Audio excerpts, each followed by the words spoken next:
Welcome back, friends. Today we will discuss standard costing and variance analysis, and this is the lecture number 7. And we were discussing material cost variance, and material cost variance में हम जो है discuss कर चुके थे material mix variance. अब material cost variance का जो लास्ट कंपोनेंट है that is material yield variance, वो हम आज डिस्कस करेंगे. उसके बाद मटेरियल कॉस्ट वेरिएंस आपका कंप्लीट हो जाएगा. उसके बाद हम लेबर कॉस्ट वेरिएंस डिस्कस करेंगे. वेरिएंस एनालिसिस में कितने वेरिएंस को डिस्कस करना है?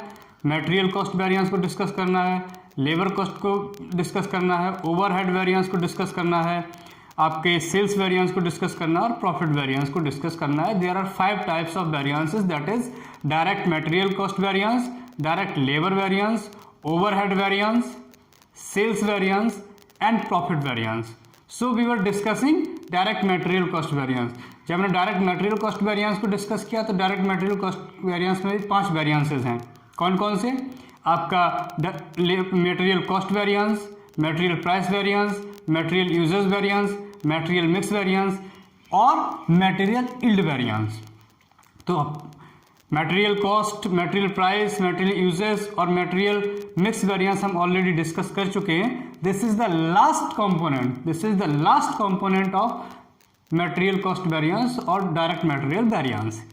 तो मटेरियल यील्ड वेरिएंस क्या है? यील्ड का क्या मतलब होता है? आउटपुट और production. The literal meaning of yield is output और प्रोडक्शन. तो मटेरियल यील्ड वेरिएंस क्या है कि मैं आपको सिंपल शब्दों में समझ लीजिए कि material yield variance is the difference between actual production and standard production.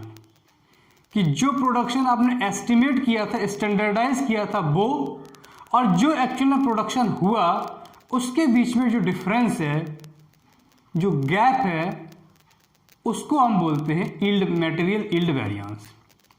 Yield variance, that is called yield variance. अब इसमें अपोजिट होता है फेवरेबल वेरिएंस. और कब वेरिएंस वो फेवरेबल होगा, कब वो एडवर्स होगा, अनफेवरेबल होगा. इससे पहले हम जैसे मटेरियल कॉस्ट वेरिएंस पढ़ा, मटेरियल प्राइस वेरिएंस पढ़ा, उसमें क्या होता था कि if standard cost is greater than actual cost then the variance will be favourable.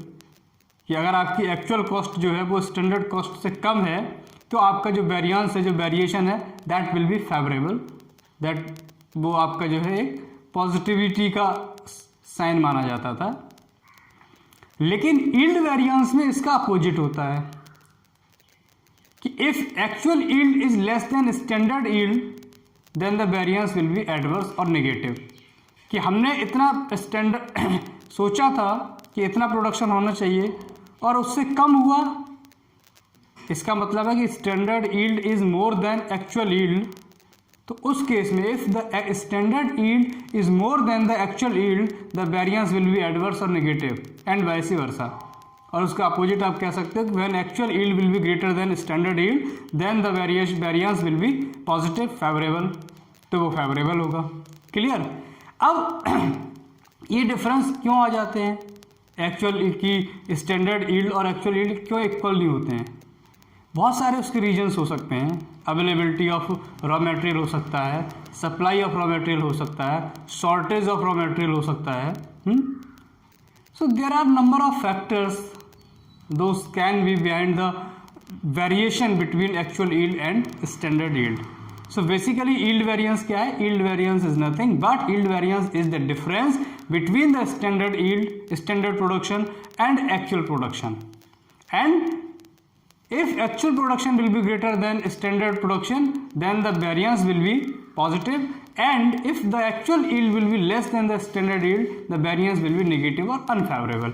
कि अगर आपका एक्चुअल यील्ड जो है, एक्चुअल प्रोडक्शन जो है वो स्टैंडर्ड प्रोडक्शन से कम है तो आपका जो वेरिएंस है, जो वेरिएशन है वो नेगेटिव होगा, एडवर्स होगा. और अगर आपका एक्चुअल प्रोडक्शन स्टैंडर्ड प्रोडक्शन से ज़्यादा है तो जो वेरिएंस है वो आपका पॉजिटिव होगा, फेवरेबल होगा. राइट? अब मैं इसमें एक लाइन लिख देता हूं कि अगर आप इसको लिखेंगे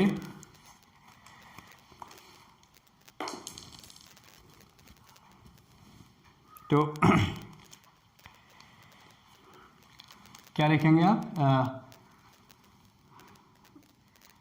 material yield variance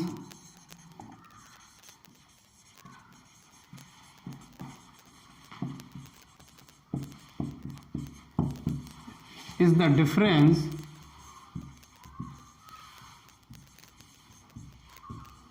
between standard yield and actual yield. It means production.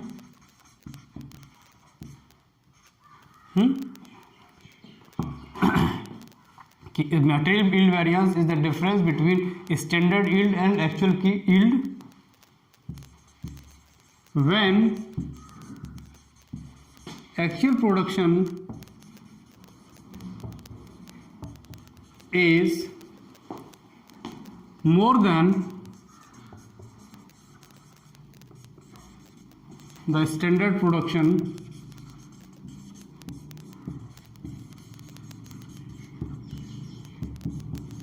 the variance will be said to be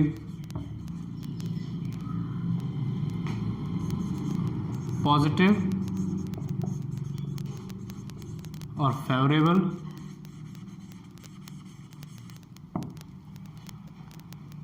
and when actual yield is less than standard yield और स्टैंडर्ड प्रोडक्शन, कुछ भी लिख सकते हो, it will be an adverse or unfavorable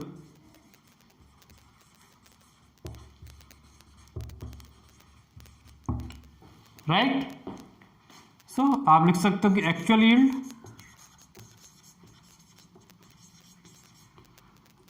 greater than standard yield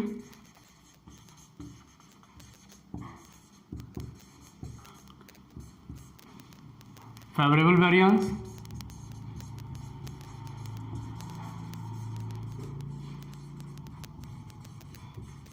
ठीक, and actual yield less than standard yield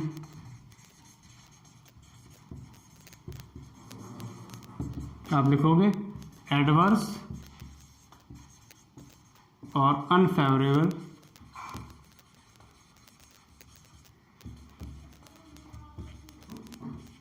variance. इतना clear है कि मटेरियल वेरिएंस क्या हुआ, yield variance is the difference between standard production and actual production. कि actual production और standard production में जो difference है वही हमारा yield variance है. और when actual production is more than standard production, the variance will be said to be favorable or positive. And when actual yield is less than standard yield, it will be an adverse or unfavorable variance. इसको आप ऐसा भी लिख सकते हो कि actual yield greater than standard yield तो वो हमारा फेवरेबल वेरिएंस है, actual yield less than standard yield तो वो हमारा एडवर्स और अनफेवरेबल वेरिएंस है. अब मटेरियल यील्ड वेरिएंस को 3 केसेस में under 3 circumstances we can calculate material yield variance. जैसे मटेरियल मिक्स वेरिएंस को हम 2 सर्कमस्टांसेस में कैलकुलेट करते थे, वैसे ही मटेरियल यील्ड वेरिएंस को आप 3 सर्कमस्टांसेस में कैलकुलेट कर सकते हो. तो हमें एक लाइन लिख रहा हूं कि मटेरियल यील्ड वेरिएंस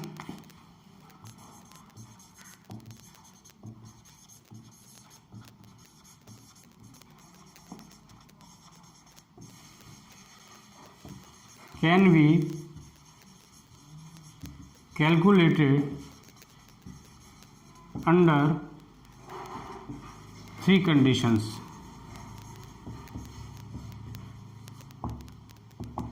ठीक है, तो मटेरियल यील्ड वेरिएंस को आप 3 कंडीशंस में और 3 सर्कमस्टांसिस में कैलकुलेट कर सकते हो। अब वो सर्कमस्टांसिस क्या है, वो कंडीशंस क्या है, वो जो है अब हम डिस्कस करेंगे। तो इसे मैं साफ कर देता हूँ, इसको आप जो है आप लोग नोट कर सकते हो।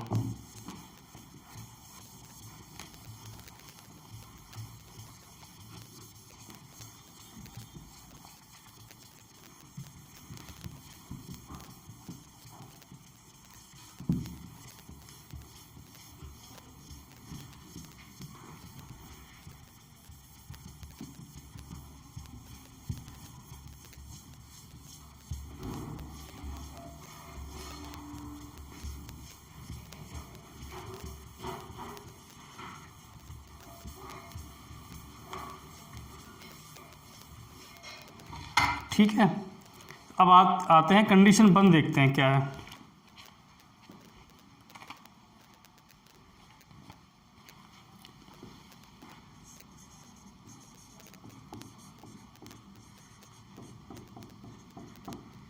Condition 1, when total standard mix is equal to total actual mix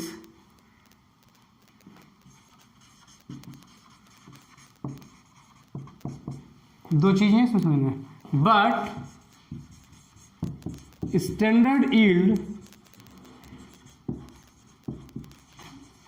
is not equal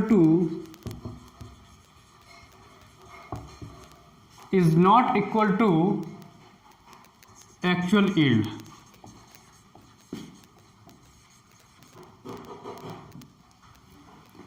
कि जो स्टैंडर्ड मिक्स है रॉ मटेरियल का, टोटल स्टैंडर्ड मिक्स, वो और जो एक्चुअली में जितना रॉ मटेरियल कंज्यूम हुआ है वो, यानी कि actual mix, total actual mix, वो तो इक्वल है। हमने कहा कि 100 यूनिट्स लगने चाहिए और प्रोडक्शन के बाद हमने देखा तो 100 यूनिट्स ही लगे। ठीक है, हमने एस्टिमेट किया था कि इतने प्रोडक्शन में 100 यूनिट्स कंज्यूम होने चाहिए, और ये प्रोडक्शन हो गया तो हमने उसको सुपरविज़न किया उसका और देखा कि हाँ 100 यूनिट ही कंज्यूम हुए हैं। इसका मतलब कि स्टैंडर्ड मिक्स तो है, स्टैंडर्ड मिक्स और एक्चुअल मिक्स तो इक्वल है। लेकिन हमने ये भी एस्टिमेट किया था साथ में कि इन 100 यूनिट के रॉ मटेरियल के कंजम्पशन से 50 यूनिट का प्रोडक्शन होना चाहिए, यानी कि हमने स्टैंडर्ड सेट किया था 50 यूनिट्स का। लेकिन जब प्रोडक्शन हो गया तो हमने देखा कि 50 यूनिट्स का प्रोडक्शन नहीं हुआ है, या तो वो ज़्यादा है या वो कम है, यानी कि जो स्टैंडर्ड प्रोडक्शन है वो एक्चुअल प्रोडक्शन के इक्वल नहीं है। लेकिन जो standard consumption of raw material है वो standard consumption of raw material is equal to the actual consumption of raw material. ठीक, इज दैट क्लियर? कि हमने जो एस्टिमेट किया था कि इतना रॉ मटेरियल खर्च होना चाहिए उतना ही रॉ मटेरियल कंज्यूम हुआ। लेकिन पहली चीज़ हमने ये भी एस्टिमेट किया था कि इतने रॉ मटेरियल की कंजम्पशन से इतने यूनिट प्रोड्यूस होने चाहिए, लेकिन उतने यूनिट प्रोड्यूस नहीं हुए, या तो उससे ज़्यादा हो सकते हैं या उससे कम हो सकते हैं, लेकिन वो इक्वल नहीं है। तो उस केस में जो आप यील्ड वेरिएंस कैसे निकालोगे, तो इस केस में आप जो है यील्ड वेरिएंस निकालोगे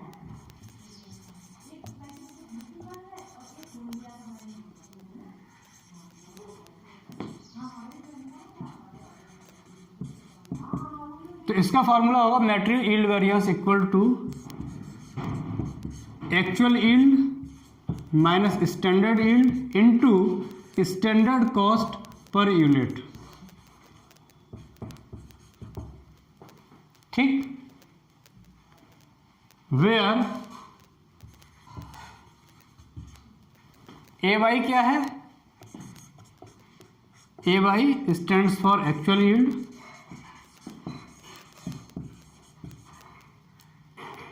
SY stands for standard yield,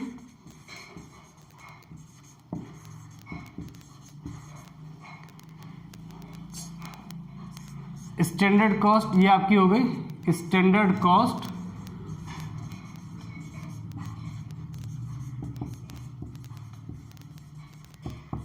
per unit.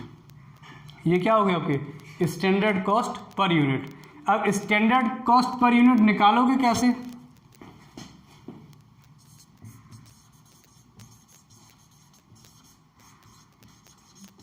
उसका फॉर्मूला नोट कर लीजिए। स्टैंडर्ड कॉस्ट पर यूनिट का फॉर्मूला है टोटल स्टैंडर्ड कॉस्ट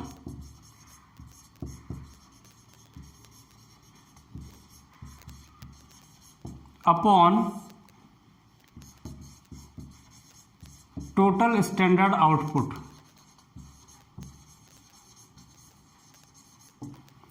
इसको भी नोट कर सकते हैं आप, इसे भी आप नोट कर लीजिए, ठीक है। कि जब स्टैंडर्ड मिक्स तो इक्वल है एक्चुअल मिक्स के, लेकिन standard yield is not equal to actual yield, तो आप फॉर्मूला लगाओ क्या, material yield variance, this one,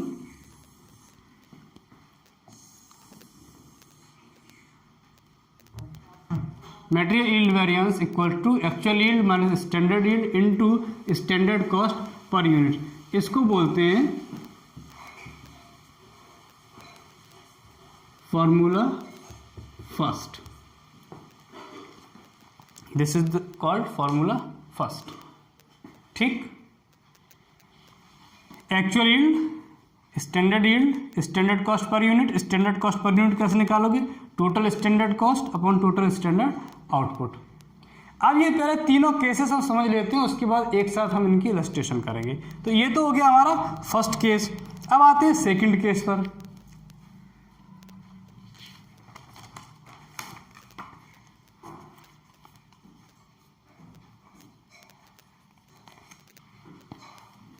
इसे मैं साफ कर देता हूं, इसे आप नोट कर लीजिए।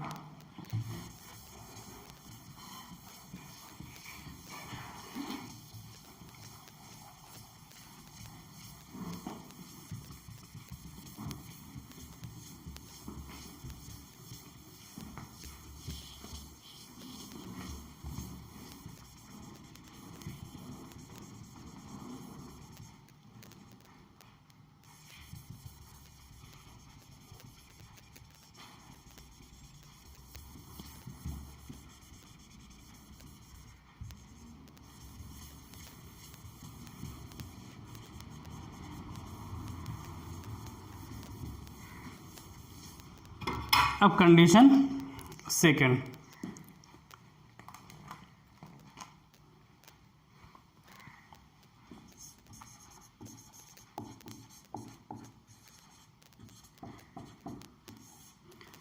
कंडीशन सेकेंड क्या है,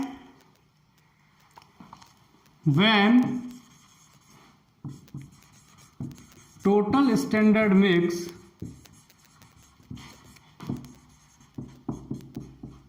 is not equal to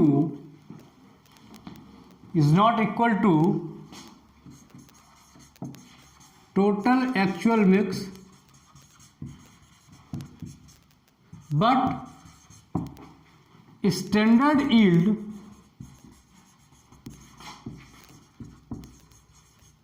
is equal to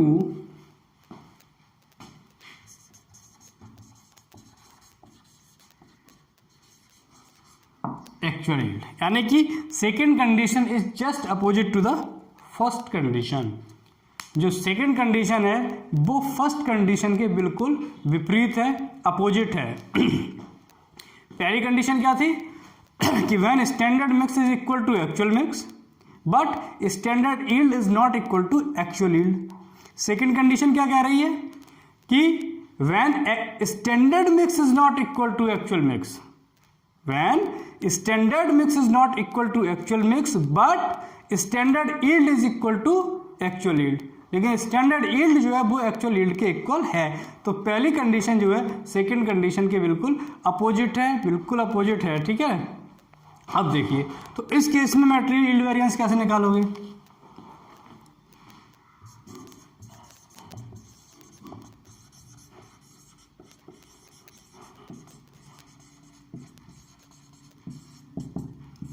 actual yield minus standard yield नहीं, revised standard yield RS by into standard cost per unit. इसे बोलोगे आप फॉर्मूला सेकेंड। क्या है formula? Actual yield minus revised standard yield into standard cost per unit. तो यहाँ A Y क्या है? Actual yield. A Y is actual yield, R S Y क्या है? Revised standard yield.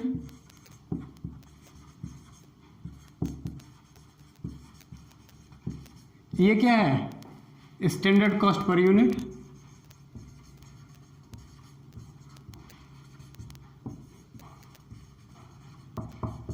Right. Standard cost per unit कैसे निकालोगे? वो मैंने बताया था कि total standard cost upon total standard output, तो आपको मिल जाएगी क्या?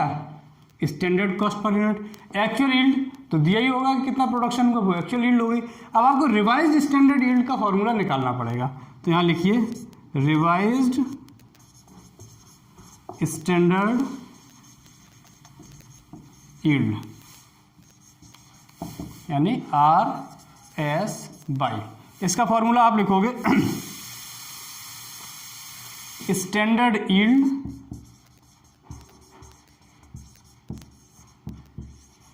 Upon standard mix into actual mix. क्या लिखोगे? रिवाइज्ड स्टैंडर्ड यील्ड कैसे निकालोगे? Standard yield will B divided by standard mix into and multiplied by actual mix. Standard yield will B divided by standard mix and multiplied by actual mix. ये आपकी होगी condition second. ऐसे आप निकालोगे revise standard yield और फिर उसके बाद इस फॉर्मूले में वैल्यू पुट कर दोगे, then you can have the material yield variance. तो आपको मटेरियल यील्ड वेरिएंस मिल जाएगा। ठीक है, ये होगी सेकंड कंडीशन। अब हम बात करते हैं कंडीशन थर्ड की। Now we will talk about standard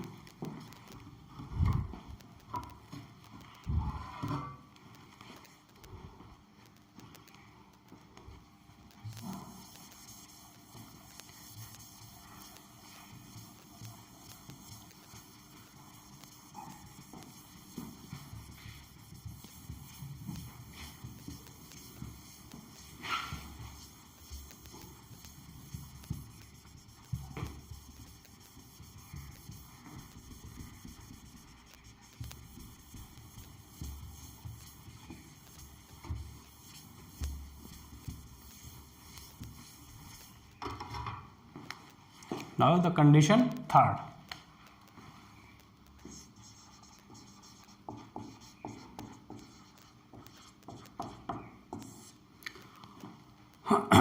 क्या है condition third?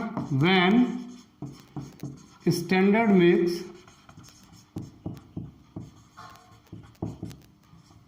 is not equal to actual mix, when standard mix is not equal to actual mix and standard yield is also not equal to actual yield.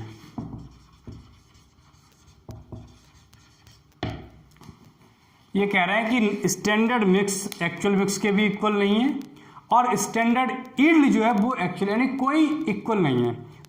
Neither standard mix is equal to actual yield actual mix nor standard yield is equal to actual yield. उस case में आप कैसे निकालोगे? उस case में वही formula use होगा जो सेकंड केस में हुआ था। क्या? मटेरियल यील्ड वेरिएंस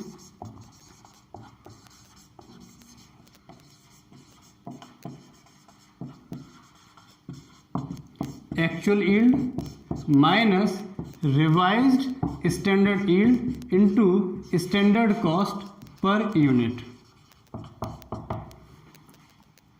ठीक है। रिवाइज स्टैंडर्ड यूनिट कैसे, रिवाइज स्टैंडर्ड यील्ड कैसे निकालेंगे वो मैं लास्ट फॉर्मूले में आपको बता चुका हूँ, सेकंड कंडीशन वाले केस में बता चुका हूँ कि रिवाइज स्टैंडर्ड यील्ड निकालोगे standard yield upon standard mix into actual mix, इसको बोलोगे फॉर्मूला थर्ड।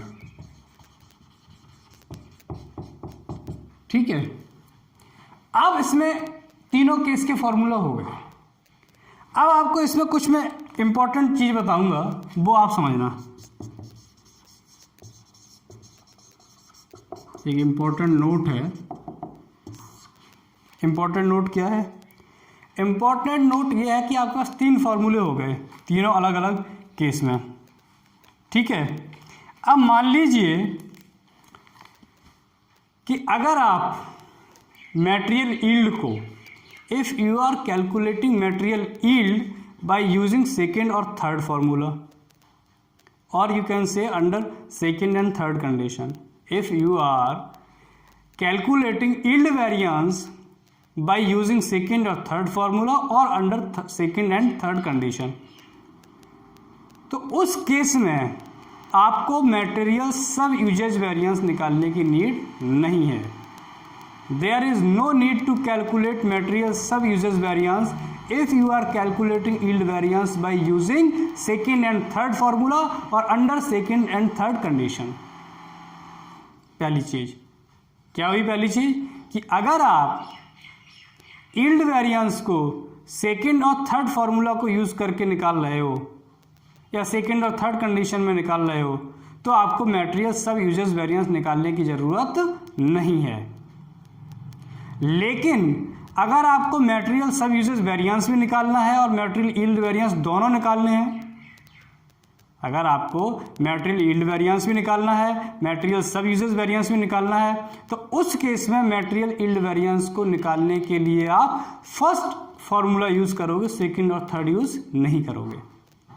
समझ लो इस बात को कि अगर आपको मटेरियल यील्ड वेरिएंस भी निकालना है, मटेरियल सब यूजेस वेरिएंस भी निकालना है, तो आप सेकंड और थर्ड फॉर्मूला को यूज नहीं करोगे, तो आप फर्स्ट फॉर्मूला को यूज करोगे। और अगर आप सेकंड और थर्ड फॉर्मूला को यूज कर रहे हो तो फिर मटेरियल सब यूजेस वेरिएंस को निकालने की जरूरत नहीं पड़ेगी। ये हो गया एक important note. Second important note क्या है कि जब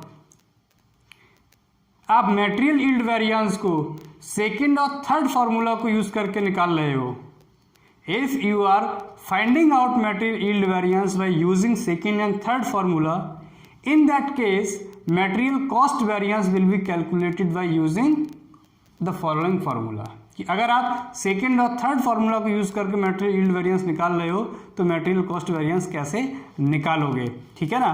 तो अब आप मटेरियल कॉस्ट वेरिएंस का फार्मूला लिखिए। इस इंपॉर्टेंट नोट मैंने आपको बता दिए हैं, इसको नोट करने की जरूरत नहीं है। अब मैं सीधा सीधा मटेरियल कॉस्ट वेरिएंस का फार्मूला लिखता हूँ।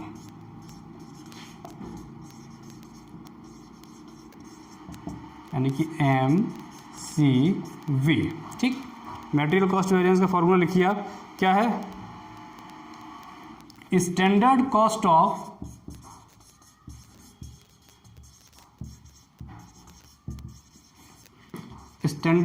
Of actual yield minus actual cost. क्या है formula? Standard cost of actual yield, standard cost of actual yield minus actual cost. अब standard cost of actual yield कैसे निकालोगे?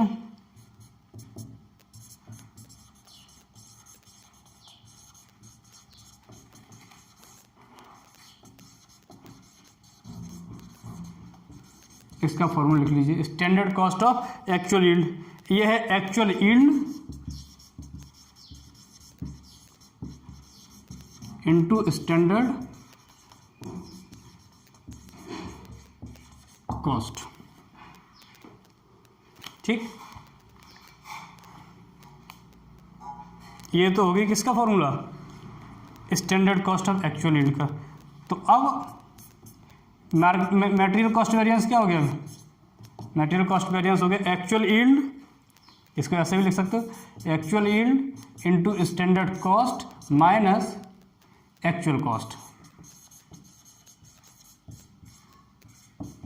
राइट, तो ये आपके अब तीनों केसेस के अलग अलग फॉर्मूले हो गए हैं।